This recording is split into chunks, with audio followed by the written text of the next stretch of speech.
Tem aqui também Esdras capítulo 7, verso 24. Também vos fazemos saber acerca de todos os sacerdotes, levitas, cantores, porteiros, servidores do templo e ministros desta casa de Deus, que não será lícito impor-lhes nem tributo, nem contribuição, nem renda. Ou seja, eles foram muito ajudados, eles foram honrados sim por estrangeiros. E vemos também que durou uma boa época. Temos no livro de Macabeus, no 2º século antes de Cristo, né? Isso daqui, ó. 2 Macabeus 3 diz assim: enquanto os habitantes de Jerusalém gozavam de uma paz perfeita, por causa da piedade e da retidão do sumo sacerdote Onias, na exata observância das leis, o templo era respeitado, mesmo pelos reis estrangeiros. Estes honravam o santuário com os mais ricos presentes, a tal ponto que Seleuco, rei da Ásia, subministrava com suas rendas pessoais toda a despesa necessária às liturgias dos sacrifícios. Isso se cumpre na história, pessoal. Isso aqui é a história, correto? Agora vamos para o verso 7 de Isaías 61.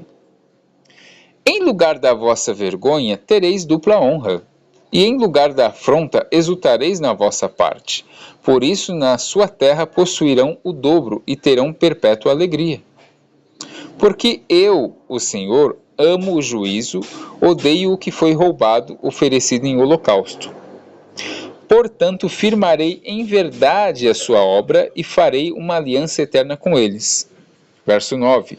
E a sua posteridade será conhecida entre os estrangeiros, e os seus descendentes no meio dos povos. Todos quantos virem os conhecerão como descendência bendita do Senhor. Regozijar-me-ei muito no Senhor, a minha alma se alegrará no meu Deus, porque me vestiu de roupas de salvação. Cobriu-me com um manto de justiça, como um noivo se adorna com um turbante sacerdotal, e como a noiva que se enfeita com as suas joias. Porque, como a terra produz os seus renovos, e como o jardim faz brotar o que nele se semeia, assim o Senhor Deus fará brotar a justiça e o louvor para todas as nações. Aqui no contexto final, pessoal, vemos as promessas de prosperidade ao povo e que o próprio profeta diz que ele era quem estava com o Espírito do Eterno. O tempo verbal por si só já diz, né? Temos também o capítulo 50, onde ele diz assim, ó, Isaías 50, verso 4 e 5. O Senhor Deus me deu uma língua erudita, para que eu saiba dizer a seu tempo uma boa palavra ao que está cansado. Ele desperta-me todas as manhãs. Desperta-me o ouvido para que ouça, como aqueles que aprendem. O Senhor Deus me abriu os ouvidos, e eu não fui rebelde, não me retirei para trás. Mais uma vez o escritor afirma que era ele o personagem, né, que estava com o Espírito de Deus. Agora, pessoal, o contexto cultural antes e depois do 1º século. Agora você entendeu porque o judaísmo ortodoxo não aceita, tá? A aceitação de Lucas para Jesus. Porém, agora eu vou mostrar o lado que eles não mostram e que você também não conhece. Contexto cultural antes e depois do 1º século. Evidências judaicas pré-cristãs. Os rolos do Mar Morto, Qurã. Encontramos Isaías 61 aplicado a uma figura messiânica libertadora.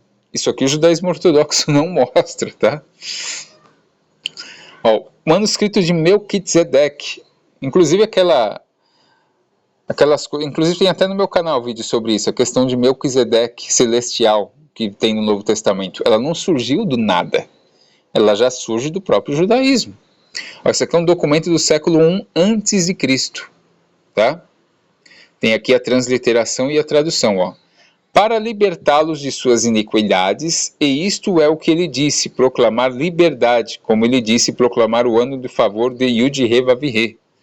Observação textual objetiva. As expressões em negrito são citações diretas de Isaías 61, do 1 ao 2. O sujeito no contexto desse manuscrito é Melquisedeque, e não aparece aqui o termo Messias nesse trecho. O texto identifica essa ação com a atuação escatológica de Melquisedeque. Ó, o Targum Yonatan. A datação tradição oral anterior e redação escrita no final entre o século II e III depois de Cristo. Tá? Aqui já é posterior, Targum Yonatan. O espírito de profecia da parte do Senhor Deus está sobre mim, porque o Senhor me ungiu, enviou-me para anunciar boas novas aos humildes. Variante targúmica messiânica, atestada em tradições manuscritas e citações rabínicas. O Senhor me ungiu para o Messias. O Targum, tradução e interpretação judaica antiga, feita provavelmente entre os séculos I a.C. e I depois de Cristo, explicita que esse ungido é o próprio Messias. Targum de Isaías, tradução literal do aramaico, conforme o Targum Yonatan ben Uziel.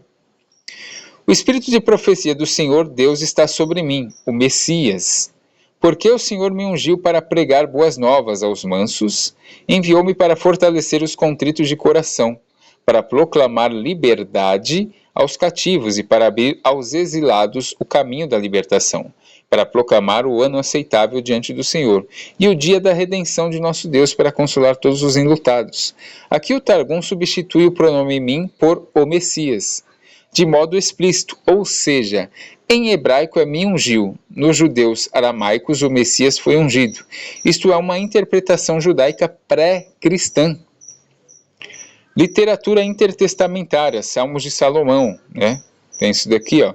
Vê, Senhor, e suscita-lhes o seu rei, o filho de Davi, no tempo que escolheres, ó Deus, para reinar sobre Israel, teu servo. Fortalece-o com o poder para destruir os governantes injustos, purificar Jerusalém das nações que a pisam em destruição, expulsar os pecadores da herança com sabedoria e justiça. Ele reunirá um povo santo e os guiará em justiça e julgará as tribos do povo que foi santificado pelo Senhor seu Deus.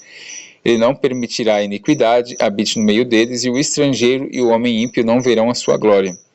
O Senhor mesmo será o seu rei, e ele será forte em obras do Espírito Santo, e não confiará em cavalo ou cavaleiro, nem em arco e espada, porque o Senhor mesmo é o seu rei, e ele esperará em Deus, e toda a nação virá para ver a glória do Senhor, quando Deus o fizer forte pelo seu Espírito. Vamos continuar aqui.